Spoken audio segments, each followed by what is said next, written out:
Tonight's headlines: Duterte vows assistance to Odette victims. Comelec eyes 67.5 million domestic voters. COVID-19 cases in the country at 2,837,730. Damage to agriculture at 333.4 million pesos. Typhoon Odette death toll climbs to 211. And Asian markets tumble on Omicron spike.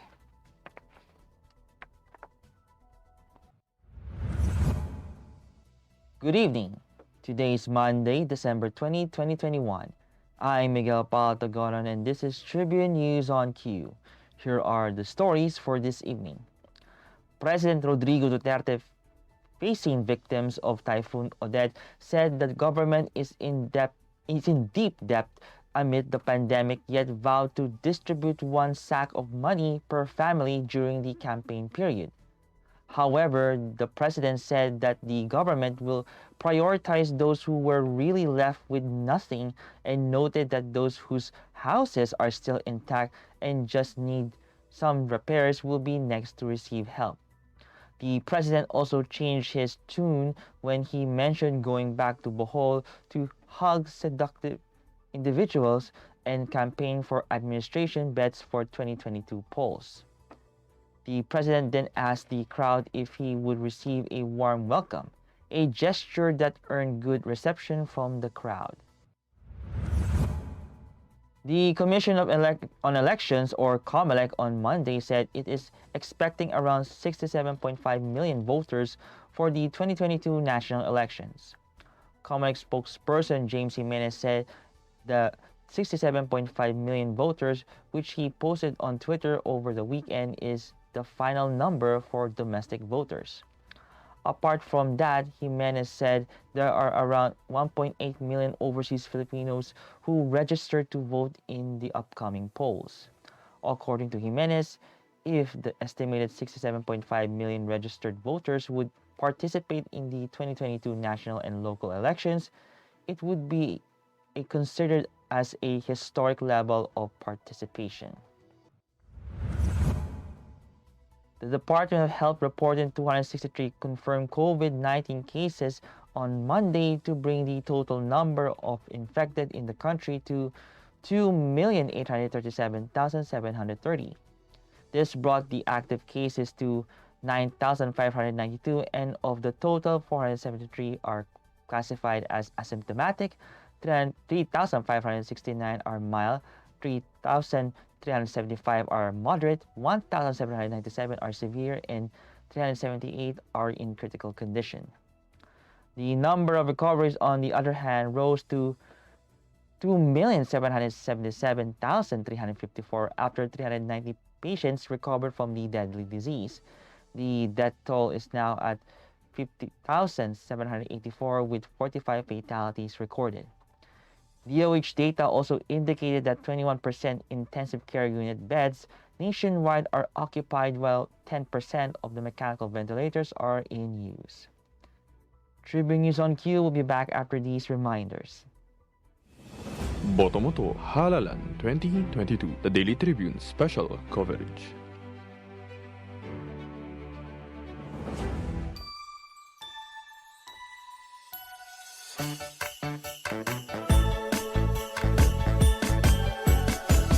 Chris masaya, pagsama-sama. Bong, yung naumpisahan ko, tapusin mo.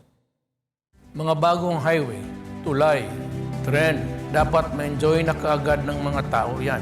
Kailangan lahat bakunado at laging may ayuda pag kailangan. Huwag dapat magkabalik ang mga drug lords para ligtas ang pamilya. Yung ginawa mong malasakit centers, maganda yan. Padamihin mo pa. Magkasama tayo. Tayo ang nagsimula, tuloy-tuloy lang. Bong.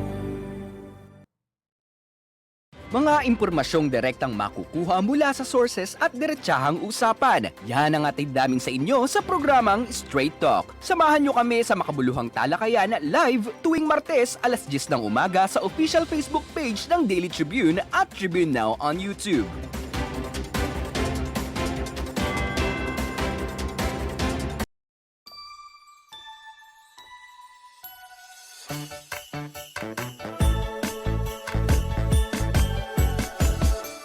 Masaya, pagsama-sama.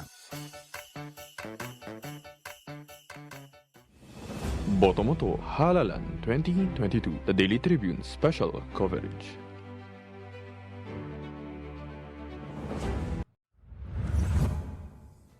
In other news, damages to agriculture brought about by Super Typhoon Odette has increased by 157 million pesos, according to data released by the Department of Agriculture.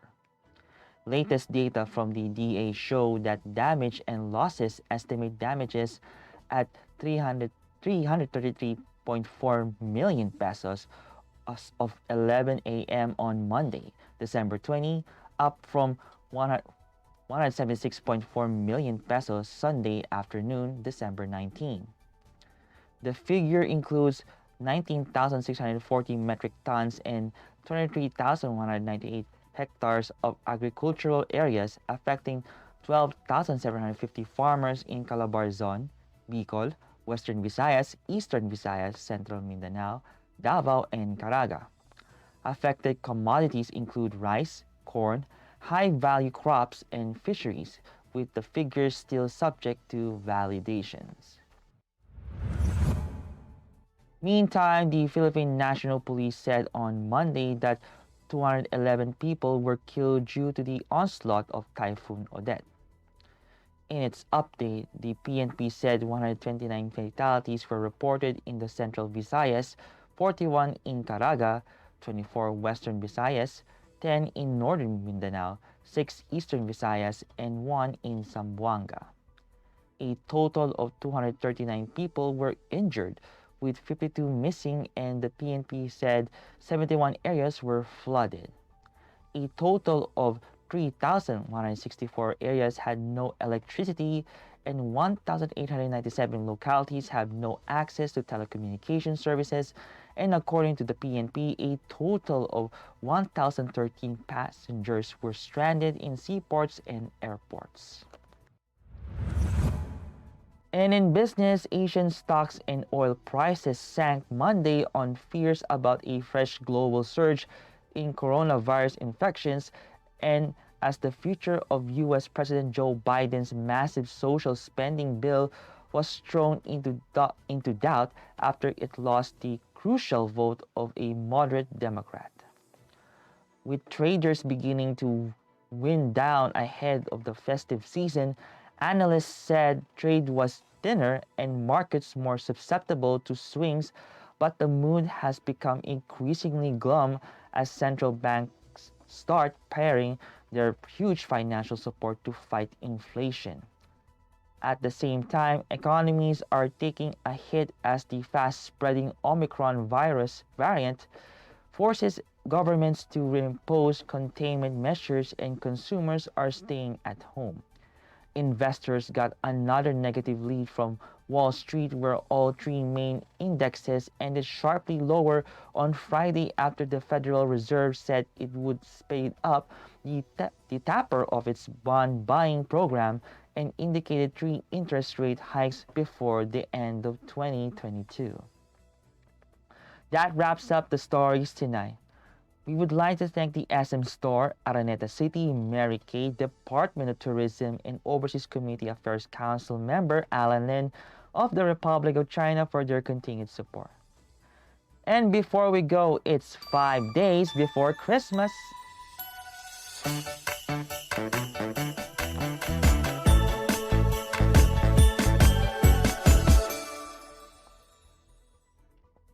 Again, this is Miguel Paltagonon, and you're watching Tribune News on Q. Stay safe, stay healthy, and stay at home. Good night, and God bless us all. Botomoto Halalan 2022, the Daily Tribune special coverage.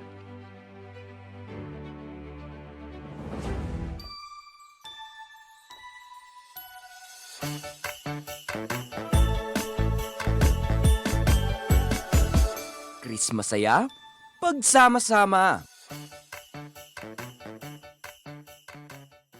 Alamin ang latest entertainment at sa mga paborito nyong celebrities kasama si Pocholo Concepcion sa programang What's Up. Makibanding at kwentuhan kasama ang mga kilalang personalidad sa entertainment industry. Sama-sama natin silang kilalanin at silipin ang makulay nilang mundo every Tuesday at 2 p.m. Kaya sit back and relax lang kayo mga katribu. Hanapin at ilike ang Daily Tribune Facebook page at Tribune Now on YouTube. Dahil sagot na namin ang masayang kwentuhan dito lang sa What's Up. Ang Daily Tribune may digital shows na din. Dahil sa mas lumalaki at mas lumalakas nating tribu, handog sa inyo ng Daily Tribune ang mga programang magbibigay buhay araw-araw. Be informed at mag-good vibes tuwing umaga sa programang Gising Na. Be updated sa news and happenings sa Tribune News on Q. Mas kilalanin pa natin ang mga paborito nyong atleta sa programang The Athletes Tribune. Alamin ang latest entertainment sa programang What's Up. Ma-inspire sa mga kwentong hatid ng Perfect. Search lang ang Daily Tribune sa inyong Facebook at Tribune Now on YouTube. See you there mga katribu! Magandang araw mga katribu! Narito na ang mga makakasama nyo tuwing umaga sa programang Gising Na. Roy Pelevelo, Comfy Manalo, Atty. Lia Badillo Crisostomo, Vernon Velasco, Kim Sancha at Chirk Balagtas. Abangan ang programang Gising Na mula alas 8 hanggang alas 9 ng umaga sa Facebook page ng Daily Tribune. Ilabas ng mainit na kape at samahan kami sa inyong pag-almusal, mga katribo. Sama-sama natin alamin ang mga natatagong istorya sa mga latest na kaganapan sa loob at labas ng bansa. Simulan natin ang bawat umaga with good vibes sa mga informative and recreational segments ng aming programa. Maaari niyo rin ibahagi sa amin ang inyong opinion via Daily Tribune Facebook page at Tribune Now sa YouTube. Makichika na rin sa latest showbiz happenings mga katribo. Kaya naman, magkita-kita po tayo mula Lunes hanggang Biyernes, alas 8 hanggang alas 9 ng umaga at magsama-sama po tayo sa Gising Na! Catch the latest news on our website, tribune.net.ph. Follow us on Facebook, Twitter, and Instagram. Subscribe to our YouTube channel, Tribune Now. Download the Daily Tribune app on Apple Store for iOS and Google Play for Android to get the latest and most comprehensive news online. Daily Tribune invites you to join its vibrant community, Katribu, to get updates on the hottest news on politics, business, sports, lifestyle, and entertainment. Emoticons of the Tribune mascot Tercito are available on our community Viber.